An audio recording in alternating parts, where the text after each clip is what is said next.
Hello बच्चों, कैसे हो आप लोग। आज हम स्टार्ट कर रहे हैं कक्षा 6 क्लास 6 का 2025-26 का सैम्पल पेपर। ठीक है, तो देखो कौन सा विषय है ये, हिंदी। ठीक है, कौन सा विषय है, हिंदी।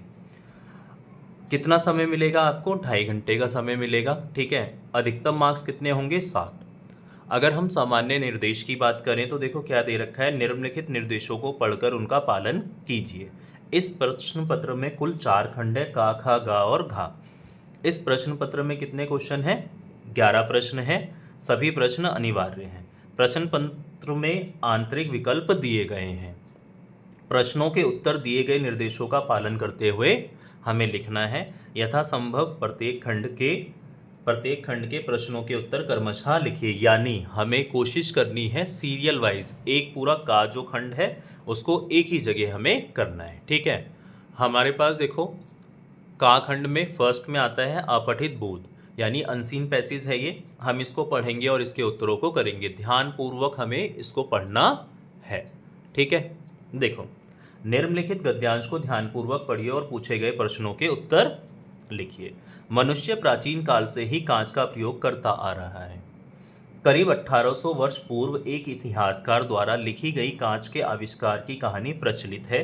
कहानी के अनुसार एक व्यापारी अशुद्ध सोडा जहाज में लाद कर ले जा रहा था। एक रात समुद्र किनारे बालू तट पर रुककर यात्रियों ने अशुद्ध सोडे के ढेलों से चूल्हा बनाकर आग जलाई। ठीक है, इन्होंने क्या करा, आग जलाई उससे। कहते हैं आग की गर्मी से सोडा गलकर बालू में मिल गया, इससे कांच बन गया। इससे क्या बन गया, कांच। इस कहानी में कितनी सच्चाई है यह पता करना मुश्किल है, पर इससे इतना अवश्य पता चलता है कि कांच का आविष्कार किसी प्रयोगशाला में ना होकर रोजमर्रा की घटना से हुआ होगा। ठीक है, प्रश्नों के उत्तर में देखो सबसे फर्स्ट क्या कहता है, मनुष्य कांच का प्रयोग कब से करता आ रहा है। आधुनिक काल से नहीं, भविष्य से नहीं, वर्तमान से नहीं, प्राचीन काल से। यहाँ पर देखो हमारे पास दे रखा है मनुष्य प्राचीन काल से ही करता आ रहा है, तो क्या लिख दोगे, प्राचीन काल से। दूसरा, प्रचलित कहानी के अनुसार कांच की खोज कैसे हुई, जानबूझकर नहीं, अनजाने में। हाँ, अनजाने में ही उन्होंने चूल्हा बनाया था, अनजाने में ही उन्होंने चूल्हा बनाया था और आग की गर्मी से सोडा गलकर बालू में मिल गया था, जिससे कांच का आविष्कार हुआ था। ठीक है, इसका तीसरा वाला प्रश्न देखो। तीसरा प्रश्न क्या कहता है, इसका टेबल है ना। हाँ, देखो तीसरा क्वेश्चन क्या कहता है, आग की गर्मी ने सोडे के साथ क्या किया। तो क्या लिखोगे, आग की गर्मी से सोडा, आग की गर्मी से सोडा, आग की गर्मी से सोडा गलकर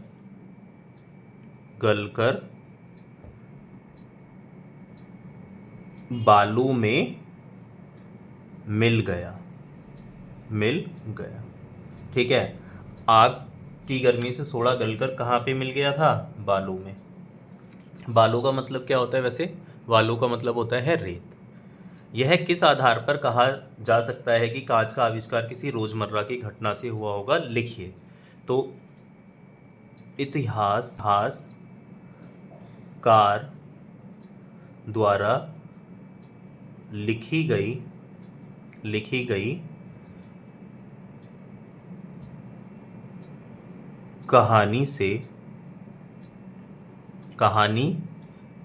कहानी के आधार पर यह कहा जा सकता है कि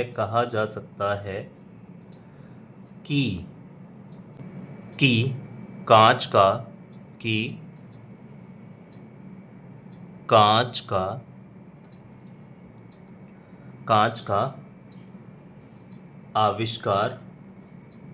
आविष्कार रोजमर्रा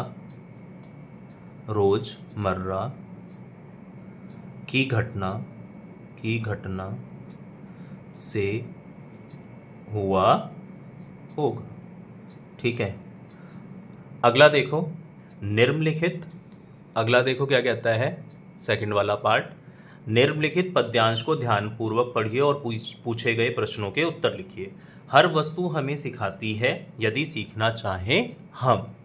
हर प्राणी में एक शीशा है, यदि देखना चाहें हम। फल देकर पेड़ सिखाते स्वार्थहीन बन जाओ, सूरज की किरणें सिखाती समय से जागो और जगाओ। संत महात्मा हमें सिखाते दुनिया को तुम गले लगाओ। हर वस्तु हमें तब तक सिखाती है जब तक सीखने की क्या होनी चाहिए, मजबूरी नहीं, मनाही नहीं, इच्छा। क्या होनी चाहिए, इच्छा होनी चाहिए हमें, तभी हमें कोई वस्तु सिखा सकती है। स्वार्थहीन बनना कौन बताता है, स्वार्थहीन बनना हमें पेड़ बताते हैं, ये रहा। ठीक है, सूरज की किरणें हमें क्या सिखाती है, तो क्या लिखोगे, सूरज की किरणें, सूरज की किरणें हमें समय से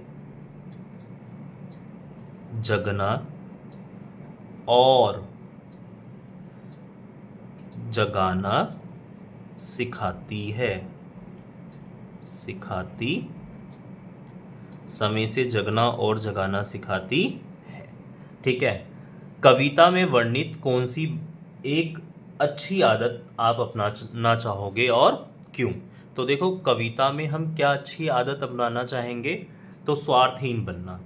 अपने हिसाब से लिख सकते हो आप कुछ भी। ठीक है, मैं लिख रहा हूं, कविता से हम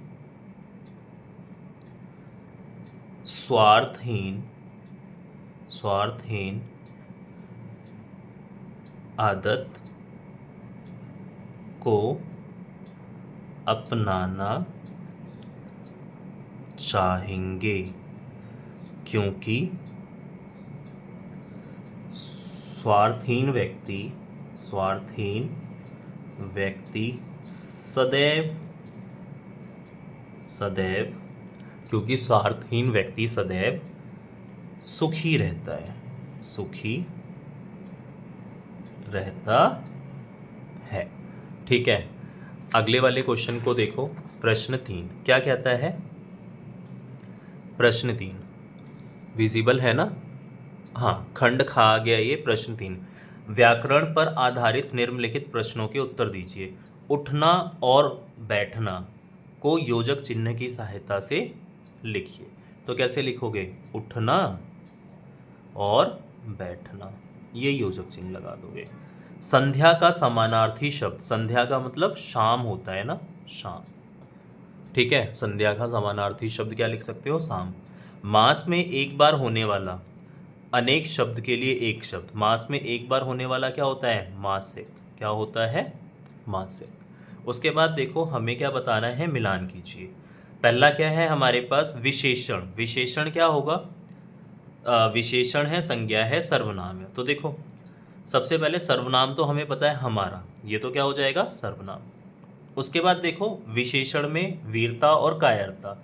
तो एक बात देखो, संज्ञा में भाववाचक संज्ञा वीर से क्या बनता है, वीरता, तो ये सामने ही लग जाएगा।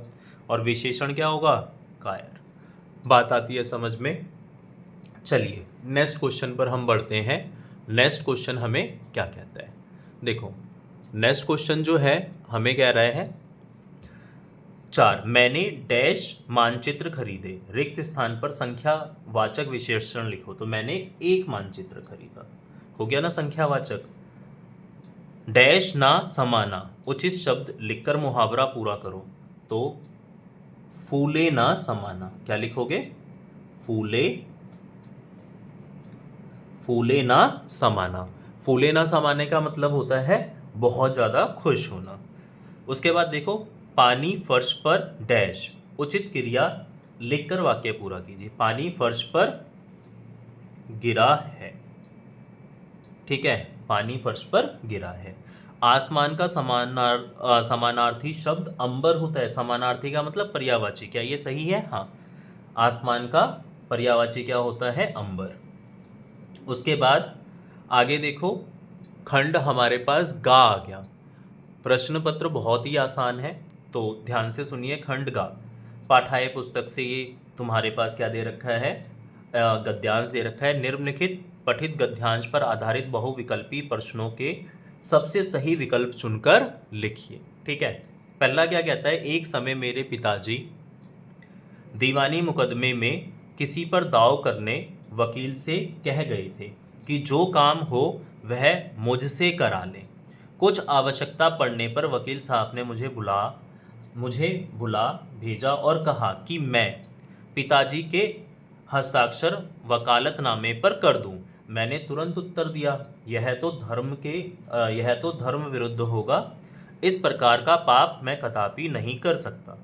वकील साहब ने बहुत समझाया कि मुकदमा खारिज हो जाएगा, किंतु मुझ पर कुछ भी प्रभाव ना हुआ। ना मैंने हस्ताक्षर किए। अपने जीवन में हमेशा सत्य का आचरण करता था, चाहे कुछ हो जाए सत्य बात कह देता था। मुकदमे का संबंध किससे होता है? अस्पताल से होता है? नहीं। विद्यालय से? नहीं, विद्यालय से संबंध तो विद्यार्थियों का होता है ना। अच्छा, रेलवे स्टेशन से? नहीं, रेलवे स्टेशन का संबंध किससे होता है? रेलवे स्टेशन का संबंध तो यात्रियों से होता है। कोर्ट कचहरी से? हाँ, मुकदमे का संबंध किससे होता है? कोर्ट कचहरी से। वकील साहब को लेखक से हस्ताक्षर कराने की आवश्यकता किसकी अनुपस्थिति में पड़ी? पिताजी की अनुपस्थिति में पड़ी थी। ठीक है, अभी हमने गद्यांश पढ़ा ना, उसके अंदर लिखा था। उसके बाद अगला देखो, किसी और के हस्ताक्षर स्वयं करना लेखक के लिए डैश के समान था। किसके समान था? पाप के समान था। लेखक ने जीवन भर किस तरह का आचरण किया था? सत्य बोलने का, झूठ बोलने का, धोखा देने का या अनादर करने का? तो भाई सत्य बोलने का उसने आचरण करा था। अब देखो हमारे पास जो है प्रश्न 5 क्या कहता है?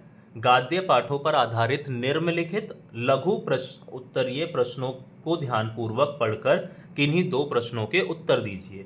ये हमारी बुक पर आधारित है, तो इसके मैं क्वेश्चन पढ़ा रहा हूँ, क्वेश्चन समझा रहा हूँ, और लास्ट में मैं आपको क्या करूँगा, लास्ट में आपको आंसर शीट मिल जाएगी, यानी वीडियो के एंड में आपको सारे के सारे आंसर मिल जाएंगे, आपको कहीं और जाने की ज़रूरत नहीं है। खड़ग सिंह की कही किस बात से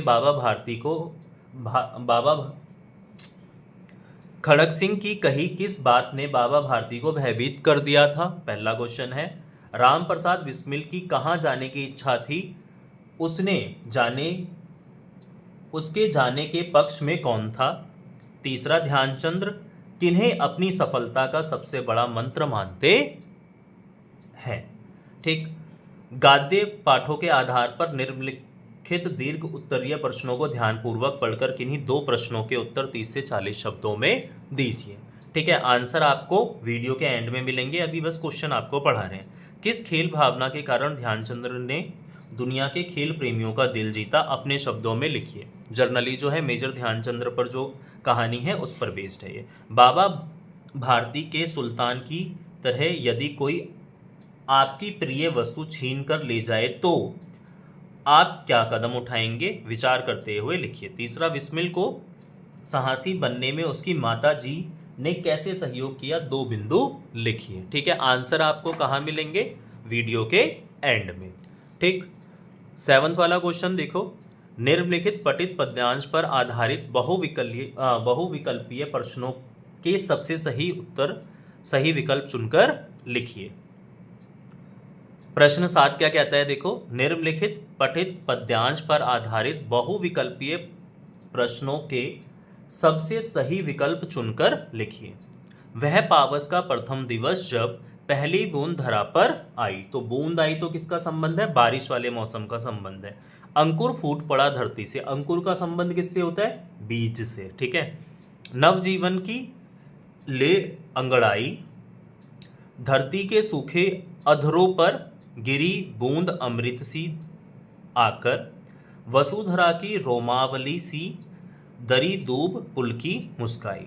ठीक है, अब देखो यहाँ पर प्रस्तुत पद्यांश में वर्णन है। शरद ऋतु का, सर्दी का नहीं, शीत ऋतु का नहीं, ग्रीष्म ऋतु का नहीं, किसका है? वर्षा ऋतु का। ठीक है। दूसरा देखो, अंकुर फूट पड़ा धरती से, पंक्ति में किसके अंकुरण की बात कही गई है? पौधे के। हाँ, पौधे का ही अंकुरण होता है। अगला देखो, विजिबल है ना? हाँ। वर्षा की पहली बूंद धरती के सूखे अधरों को डैश कर देती है। क्या कर देती है? प्यासा नहीं, बेचैन नहीं, शीतल कर देती है ना। चौथा देखो, वसुधरा शब्द का अर्थ है, वसुधरा खेत को कहते हैं? नहीं। जंगल, आकाश नहीं, किसको कहते हैं?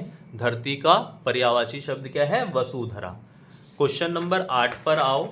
8 क्या कहता है? देखो, विजिबल है? हाँ। 8 देखो क्या कहता है? प्रश्न 8, पद्य पाठों पर आधारित निम्नलिखित लघु उत्तरीय प्रश्नों को ध्यानपूर्वक पढ़कर किन्हीं 2 प्रश्नों के उत्तर दीजिए।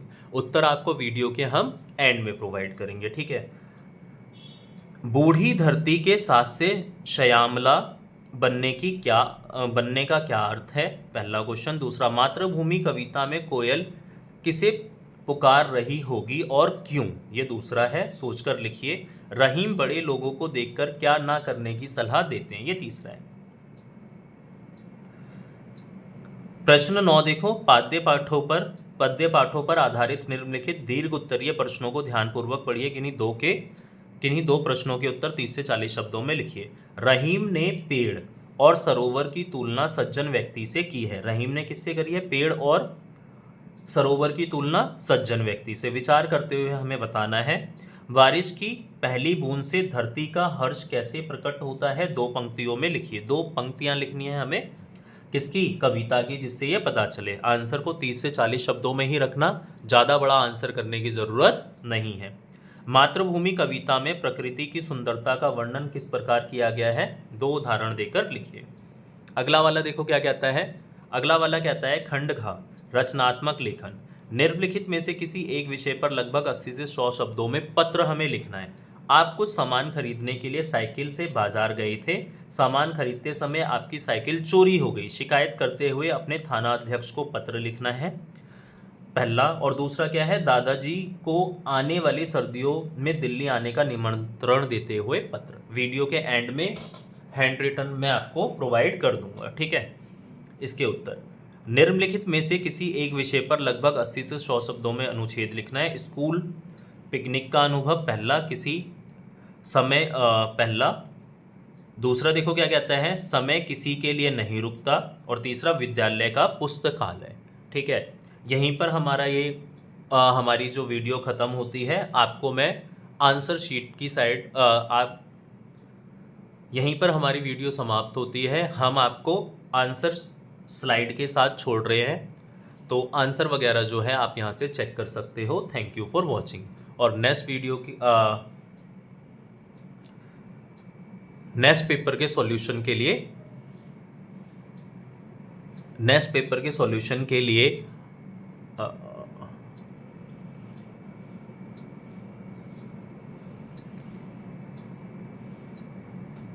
नेक्स्ट प्रैक्टिस पेपर के सॉल्यूशन आप तक पहुंचे, इसके लिए चैनल को सब्सक्राइब करना। Thank you for watching.